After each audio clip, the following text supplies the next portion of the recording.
So if the Clippers made themselves, at the very least, more interesting, maybe went up a level in the West, the Sixers seem to be at the same exact place where we left them when James Harden was there. And I mean that as a glowing compliment. And now that might be a little bit damning about James Harden, his ability to raise a team's ceiling, despite everything we just said over the past 20 minutes about what he'll do for the Clippers. It's probably more just a compliment to Tyrese Maxey and the fact that he's just looked incredible to start this season, just looked everything like the player that Daryl Morey had fantasized about all offseason. We'd heard via the rumor mill he was going to be this season.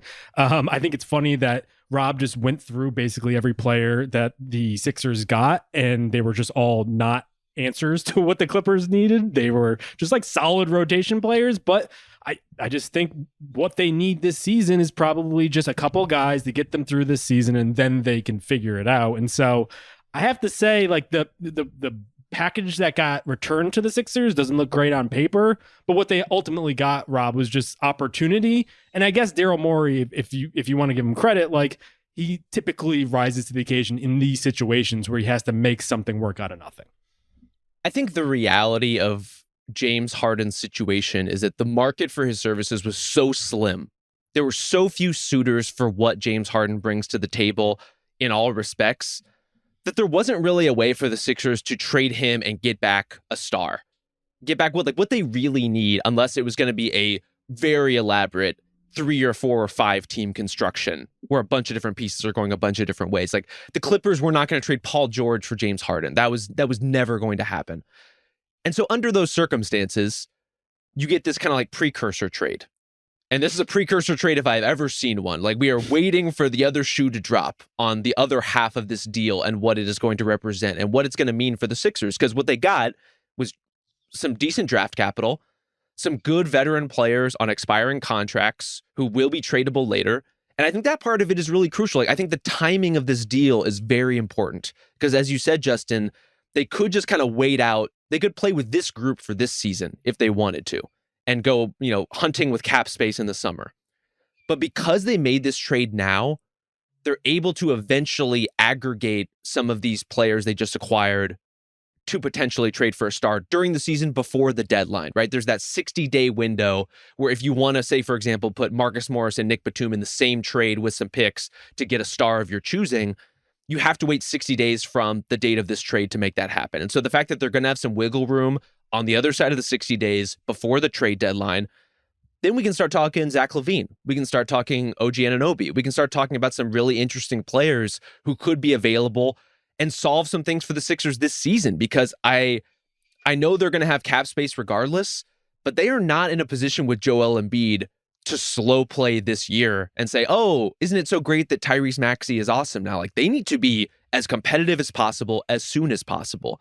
And if nothing else, this deal got them a little closer to doing that. They just have to kind of culminate the rest of the move based on everything they just acquired. I'm just becoming more and more skeptical about the game-changing nature of most of the guys that come on the market, right?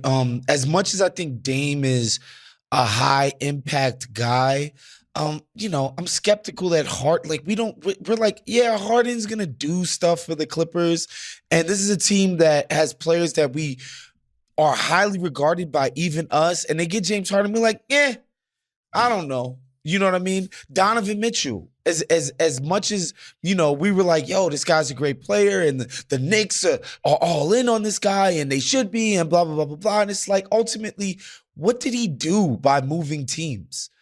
He's basically Utah East now. You know what I mean? I'm skeptical that there's a guy that's going to really change the fortunes of the Sixers out there. I'm not saying Daryl can't get a move going. His track record is that he's going to get something done, something going. Like, at this point, you can't doubt him when he amasses assets or when he, so obviously telegraphs that he's putting cap space together. He has an idea about things that he can do, that he wants to do, and he's gonna do something. I'm just skeptical that it's gonna be for the kind of guy that makes Joel in this group, way more elevated than they are right now. Which is not to say that they're so far from the leaders of the pack, particularly in that conference, at this moment anyway. I just don't know that they're gonna, put a deal together that gets them the dude that changes their fortunes dramatically. And so that's all I'll say about that. As far as this season, I think if we get a Joel who is more assertive, just more MVP-like, I think this group is as good, if not better, than the group last year in a playoff setting. I really do.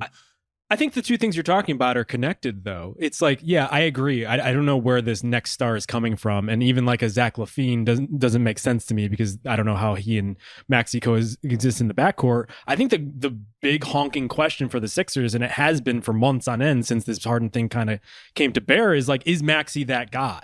Like, and he's played very well to start with, but if they home grow a nice complement to Embiid, they can go out and get an Anunoby. They can get other guys that fit that duo as opposed to like just aggregating stars. Like, it becomes a much more easy equation. I guess the question for you guys is Maxey that guy?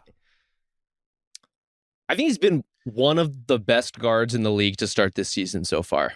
And good in a way that wins Philly games and buys them time. And those are two very, very important things at this stage. I just think we've seen enough like superstar moves to know that whatever is ultimately going to happen with Joel, for example, is going to be much bigger than whether Tyrese Maxey is good enough. It's going to be a much larger baggage heavy conversation about his like decade-long stint in Philadelphia and whether he is happy with this, whether he's ready to move on at some point, whether like if this trade saga in terms of figuring out who the next star is going to be takes a little too long. Like, those are much bigger things than whether Tyrese Maxey is awesome. Because I think we can agree right now, as a scorer, Tyrese Maxey is awesome. Very, very good. Good in pick and roll, good in handoffs, amazing shooter, like shifts gears as effectively as any guard out there. Does not, and he does not pass. And we'll see how he's been better this season, but we'll see how Joel feels on the other side of that too, right? Like a Tyrese Maxey pick and roll has very different endpoints than a James Harden pick and roll does, and how Joel feels about those endpoints, I think, is pretty relevant. So far, I think they're working pretty well together. They're working pretty well opposite each other.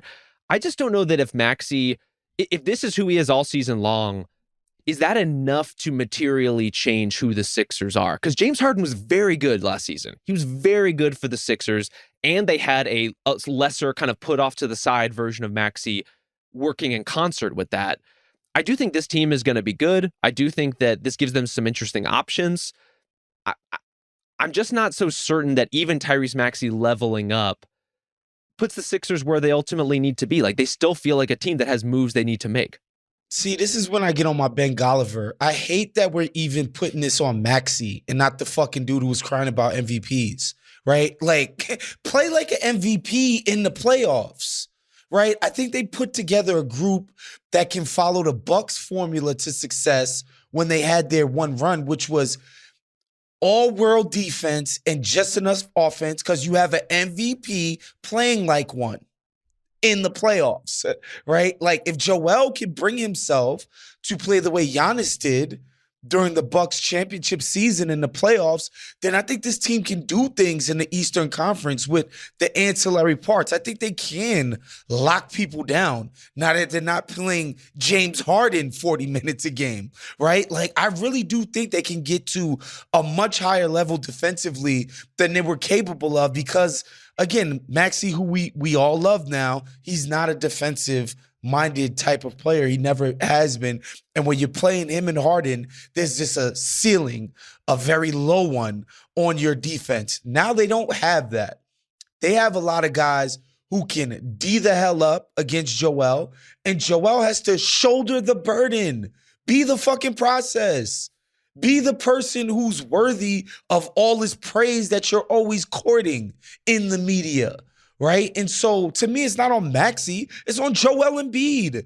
The dude who was supposed to be so scared he's asking a trade because when he asks for a trade, it's going to be the end of the world and blah, blah, blah. Well, prove that a world will end without you, bro. Do that shit in the playoffs. I think a world would end without him. Like, it's a pretty massive deal if Joel decides he wants to play somewhere else. Oh, they won't get to go to the second round anymore? Okay. No, they won't. I don't disagree, and Embiid deserves a lot of criticism for his playoff flameouts, if only because he's been willing to hand it out to every one of his teammates on their way out the door. I just think, like, you need something there, and like, you need one co-pilot. Even Nikola Jokic, our Lord and Savior, Jesus Christ, needs Jamal Murray to run a pick and roll. You know what I mean? So, like, I think the question that is just like, is Maxey good enough for that? And then if you build like just a stout defense around that with OG and Melton and some of these other guys, like, is that enough? I like that team, but it's just tough because the conversation is really, are you on the level of a Celtics or a Bucks? And I don't see a pathway to it. I see a pathway to a very interesting competitive team, but then you might hit your head on the same ceiling you're hitting it on now. I think if Joel plays like an MVP, they're on the level of everybody. Maybe. That's what MVPs do. Honestly. Like, that's just how I feel. And also, I can do all things through Jokic, who strengthens me.